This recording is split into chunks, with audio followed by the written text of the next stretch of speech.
Do another reactions video and see where it goes. Data from Gaza, is useless, not because it's necessarily untrue, but because it's designed to game the system. It's called Goodhart's Law. I'll explain. Goodhart's Law states that when a measure becomes a target, it ceases to be a good measure. For example, a corrupt regime may see that success is measured by how many patents as state registers. It will then artificially increase the number of patents to appear more successful than it really is. At this point, measuring patents will no longer serve any purpose, since patents are a symptom of success, not its cause. Any observed statistical regularity will tend to collapse once pressure is placed upon it for control purposes. So what the Palestinians and their allies did is observe all the statistics used to indicate a humanitarian catastrophe, a genocide, or whatever else will most benefit them, and took measures to replicate these statistics and images, which are not in themselves catastrophic, but only symptoms. For example, use schools, mosques, and hospitals for military purposes, resulting in their destruction. Such destruction would be a symptom of massive war crimes in a region that acted according to the laws of war, but is meaningless in a country that flouts them. It attacked the IDF from refugee camps, resulting in what appears as attacks on refugees, and so forth. This may give the impression of massacres, while in reality it is normal urban warfare garnished to appear as something else. In short, Gaza has been engineered to display all the right symptoms without having the actual problem. It's gaming the system. I think we saw the same phenomenon in the medical fields, where every hospital system in the United States was required to report COVID test results for every single patient visit. All of a sudden, we saw a massive decrease in mortality rates from every other single known killer, like the flu and heart attacks, and so many deaths and incidents were mischaracterized based on the presence of COVID or not. Sounds plausible? Okay, we'll see what else we can get to.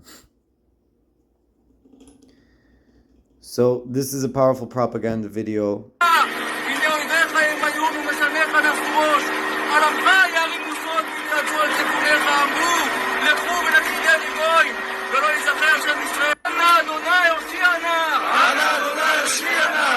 Right? Why do I say that? Because it's Israelis who are going to face battle and uncertainty, people lose friends every day in the army.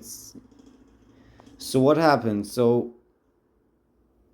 Why am I calling propaganda? Because again, are they following the halachic system? Maybe they are. I don't know. It's a question to address.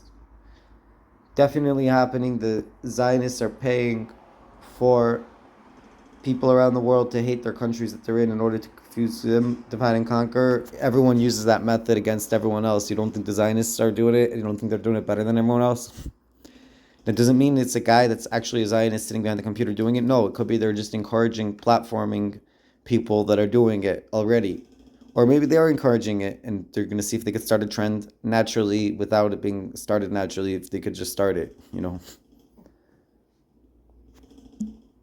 But it's cool that the Goyim are picking up at it.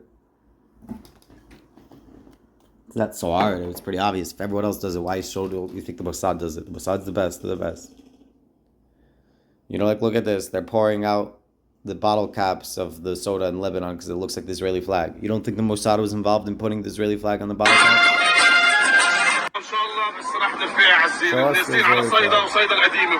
Whatever, they're not showing the Israeli flag, but they put the Israeli flag on the thing and they're claiming they didn't.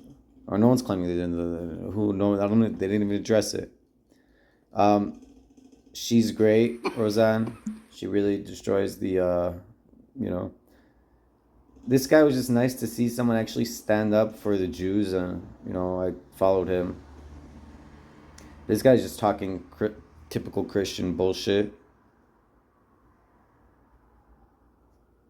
And no one stood up besides that one guy. 40 people liked it, 5 bookmarked it, 6 people reposted it. 2,233 people saw it. The 6 people that reposted it, this guy, he has his pronouns and he's proud to be Jewish. I don't know.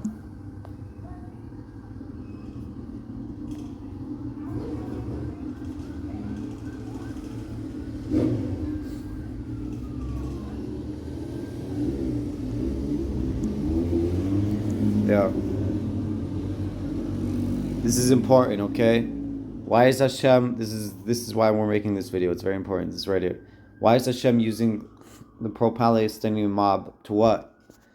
What's the extent? What are they being used for? So they're being ordered to use and prepare the way, roll the red carpet for us, the Jewish nation, to establish our own Hezbollah, our own Hamas.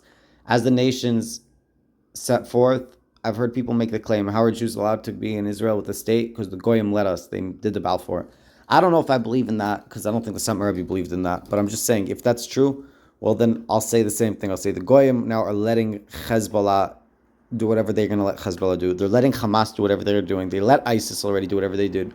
They're establishing what you're allowed to do. So if you're allowed to kill people you don't agree with politically, when the Jews start killing people because we have our biblical court and we start killing people that don't follow the rules, they can't argue with us. They can only do what they did to Hamas. Whatever precedent they suggest with Hamas and Hezbollah, I'm just saying that that's the precedent they're setting. And that's the precedent the Jews have to follow. Fine, fair enough. We're allowed to kill people? Fine. Whoever we want? Fine, good. So the Sanhedrin is going to need that power. How do they get that power? Hashem just gave it to us. You don't see it. People are pro-Hamas, and Hamas kills who they want, and people are pro-Hamas. So we have the precedent set. What's this? This is all because according Christians worship a Jew, so a Jew is not allowed to worship the Christian God because it's an idol.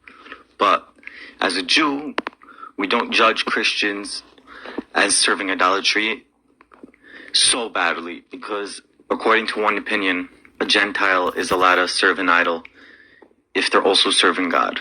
So we recognize that Christians are idol worshippers, but at least according to one opinion, it's okay for a Goy to be an idol worshipper in that way, where they also serve God. It's called Shituf. Christians worship a Jew, so a Jew is not allowed to worship the Christian God because it's an idol.